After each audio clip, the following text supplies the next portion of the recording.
Em nome do Pai, do Filho e do Espírito Santo. Amém.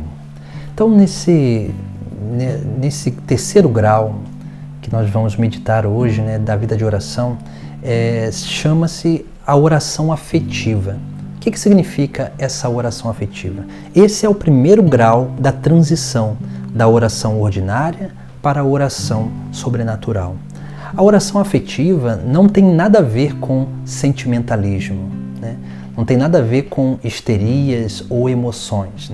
A oração afetiva, ela tem a ver com algo que está no mais profundo do nosso ser, que é o que são os nossos anseios. Por isso que também essa oração afetiva, ela tem três expressões, E aqui nós já começamos a perceber. Veja que os dois primeiros graus que nós meditamos anteriormente, eles têm a ver com atitudes voluntárias que nós precisamos ter, Coisas que nós precisamos praticar. A partir desse grau, desse terceiro grau, da vida de oração, que é a oração afetiva, aqui nós vamos começar a perceber que essa oração afetiva, ela nada mais é do que efeitos que a oração ela começa a realizar dentro da nossa vida interior, E aí esses três aspectos, da oração afetiva, ela é importante porque nós precisamos aprender a perceber essas coisas acontecendo dentro de nós, Então, o primeiro aspecto da oração afetiva, que é já que é uma experiência, podemos dizer, passiva, que Deus gera dentro do nosso interior. Então, essa primeira experiência é o quê? É a experiência da atração. A oração afetiva, o primeiro aspecto dessa oração afetiva é a atração. O anseio que nós temos em seguir a Cristo. Nós vemos isso no início do Evangelho. No início do Evangelho, nós vemos lá como que aqueles discípulos se encontram com Jesus, têm a sua experiência com Jesus Cristo e no interior deles tem um anseio de segui-lo, Nós vemos isso no Evangelho de São João, quando João Batista aponta Jesus Cristo e diz: eis o Cordeiro de Deus que tira o pecado do mundo.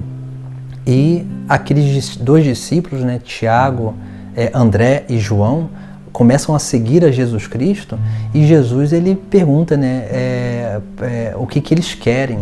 E aqueles discípulos vão perguntar: mestre, aonde moras? Olha só, eles queriam saber aonde Jesus Cristo morava. Jesus vai dizer o que? Vinde e vede. Jesus não diz aonde ele morava, mas Jesus ele chama a segui-lo, Então nós vemos aqui, quando o primeiro sinal dessa oração, quando nós começamos a ter um certo fervor pela vida de oração, um certo fervor para com a relação com Deus, começa a surgir no nosso interior essa atração a Deus. Nós nos sentimos atraídos pelo próprio Deus. E aí nós começamos a crescer, nesse caminho cada vez maior, de busca, de Deus, de busca para estar na presença de Deus, de busca para lutar contra aquilo que nos afasta de Deus. A gente começa a ter esse desejo, esse anseio, essa atração interior mais forte, e isso faz com que a gente persevere no caminho. Então esse é o primeiro, podemos dizer, o primeiro sinal da oração afetiva, Ou seja, de que a nossa vida já está num diálogo constante com Deus. E esse diálogo constante com Deus, ele nos traz essas emoções, que toca o nosso afeto, Por isso que o primeiro sinal é justamente isso, O nosso coração se sente atraído por Deus. Depois, nós temos um segundo aspecto, Uma segunda coisa que começa a se manifestar em nós, que é o quê? Que é a capacidade de comprometimento. Porque quando o nosso coração se sente atraído por Deus, e nós vamos alimentando essa atração, nós começamos a nos comprometer mais com Cristo, com os seus ensinamentos, com a doutrina, com a palavra, com a igreja. Nós começamos a nos colocar nessa relação de comprometimento, de corresponsabilidade. É nesse momento que nós nos nos lançamos cada vez mais na obra de evangelização, né? Para permitir, porque uma vez que nós estamos vivendo a vida de Cristo, nós começamos também a viver a sua missão sobre esta terra, né?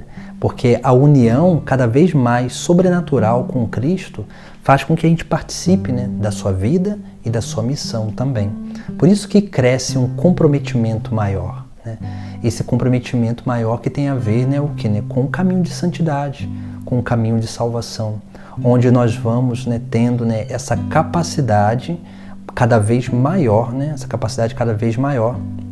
de nos sacrificar, né, por Deus, né, nos sacrificar pela salvação, nos sacrificar pelo caminho de santidade. Isso não significa que nós não teremos quedas, não teremos dificuldades, teremos, porque todos nós somos falhos, todos nós temos essas dificuldades, mas Deus, ele vai nos conduzindo, né, nesse caminho, né, de aprofundamento, de desejo de união cada vez maior, né, com Ele, né? Então nós vamos tendo essa verdadeira experiência com Ele dessa forma. Por isso que é tão importante nós termos essa capacidade, né, de dar esse passo, né, esse passo decisivo na nossa vida, para que a gente possa chegar a essa espécie, né, de oração, né, esse terceiro grau, né, da oração afetiva, né, que é como dizia, que não é sentimentos, sentimentalismos e emoções, mas é uma certeza de uma atração que o nosso coração anseia estar na presença do Senhor. E aí sim cresce, né, a atração, cresce o comprometimento e depois vai crescer também o quê? A união, que é o terceiro aspecto dessa oração afetiva, a união com Cristo. Ou seja, essa união que se dá através da palavra, que se dá através dos sacramentos, né? E então, essa união, ela é o quê, né? Essa união é quando nós começamos a ter a consciência, né, de que a nossa vida participa da vida de Cristo. É nesse momento que nós começamos a ter uma visão sobrenatural sobre a nossa vida, né? Ou seja, é nesse momento que nós começamos a ter, né, uma capacidade interior de perceber os mistérios da vida de Cristo na nossa própria vida, né? É nesse momento, né? É nesse momento que nós começamos a ter nós começamos a adquirir uma pureza de coração, né? Uma pureza de coração que vai nos dando uma reta intenção, que vai nos dando, né, uma capacidade, né, de não só de comprometimento, né, mas de dedicação para as coisas de Deus, né? Então nós começamos a ter essa reta intenção, nós começamos a viver mais na verdade, na justiça, né? Nós começamos a apreciar retamente todas as coisas. Nós não nos permitimos ser movidos, né, por emoções, por sentimentos, né? Nós não ficamos buscando consolações, né? Consolações ou coisas, sensações para nos sentir bem, porque nós já temos a consciência e a certeza da presença de Deus na nossa vida. E o que brota do nosso interior não é um sentimento, mas é esse anseio de intimidade maior, de comprometimento maior. E cresce essa certeza dessa união entre nós e o próprio Deus, através dos mistérios da vida de Cristo, né? Então, quando nós vamos, né, tendo essa capacidade, nós vamos realmente dando passos para essa oração afetiva, né? Ou seja, né, para que essa oração afetiva ela seja verdadeiramente efetiva na nossa vida, porque toda a nossa vida ela começa a dialogar, né? Todo o nosso corpo, o nosso ser começa a dialogar com o próprio Deus, né? E isso é a oração, né? Então nós vemos aí essa etapa da vida, né, da nossa vida de oração, que é a etapa que tem a sua grande expressão, o caminho de santidade, né? É nesse momento que nós começamos realmente a experimentar uma verdadeira santidade, né? E essa santidade que ela tem as suas expressões, né, não só nas alegrias, né, da ressurreição, mas também nas dores da paixão, né?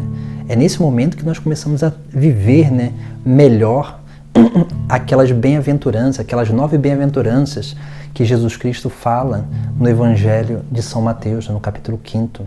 Então, é nesse momento dessa oração afetiva, que, como dizia, não é sentimento e emoção, nem euforia, mas é uma certeza, uma convicção, né, dessa presença de Deus na nossa vida, né? E aí isso vai nos levando, né, a esse caminho de atração, de comprometimento e de união. Porque se antes nós adquirimos uma capacidade de amizade com Deus, aqui esse grau da nossa vida de oração, ele está querendo nos levar a um grau não mais de amizade, mas de esponsalidade, ou seja, né, de uma união, né, entre o esposo, que é Cristo, e as almas esposas, que é cada um fiel, né, que se torna um só corpo, uma só alma com o próprio Cristo, né, e essa participação, né, mais profunda dos mistérios da vida e da missão dele, né? Então, quanto mais nós vamos crescendo nisso, mais nós nos tornamos, né, esse sinal de Cristo para o mundo. E quanto mais nós somos um sinal de Cristo para o mundo, mais nós vemos, né, essa vocação esponsal acontecendo na nossa vida, né? Como dizia, não tem nada a ver com sentimento, emoção e euforias. Deus até usa de certas sensações do nosso interior, mas é uma sensação tão profunda que não tem a ver com coisas, né, à flor da pele, né, mas tem a ver com uma convicção profunda do nosso interior. É nesse momento que nós temos uma verdadeira, né, experiência da santidade de Deus, e é nesse momento que nós começamos a seguir um verdadeiro caminho de santidade, né, a partir desse terceiro grau da nossa vida de oração, que é a transição da oração ordinária para a oração sobrenatural. Em nome do Pai, do Filho e do Espírito Santo. Amém.